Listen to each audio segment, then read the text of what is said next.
I've seen a lot of videos lately about the alt-right pipeline and young men and how to avoid it.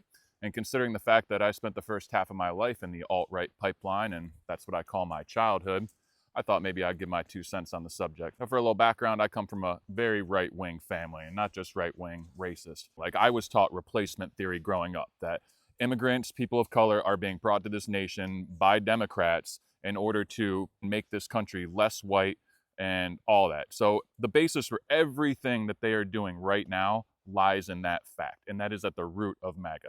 And now, mind you, I'm old, so this was in the 80s and 90s, but this ideology, as most of us know, is not new. And to be real, the first half of my life, I bought a lot of this shit. I was an asshole until my mid 20s. I was a real piece of shit when I was younger. I would not like young me. But the big things that I can say that separate me now from young me, and the things that separate those on the left from those on the far right, is empathy.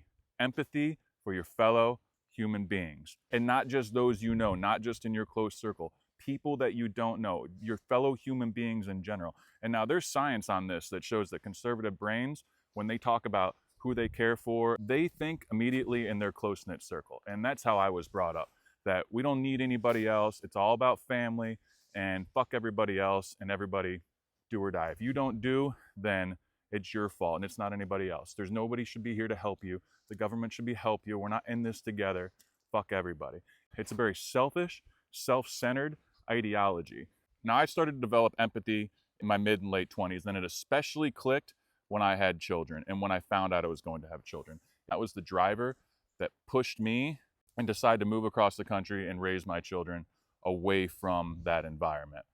I think intelligence and education have something to do with it as well. But really, in the end, for me, I think it boils down to caring and empathy. So that's what I try and do with my teenage son now, is I'm really trying to focus on teaching him empathy and caring for everybody regardless. And that when we spread love and that when we spread togetherness, that it will bring good things for all of us. Only the light can drive out the darkness, like the man said, right? Together we rise, y'all.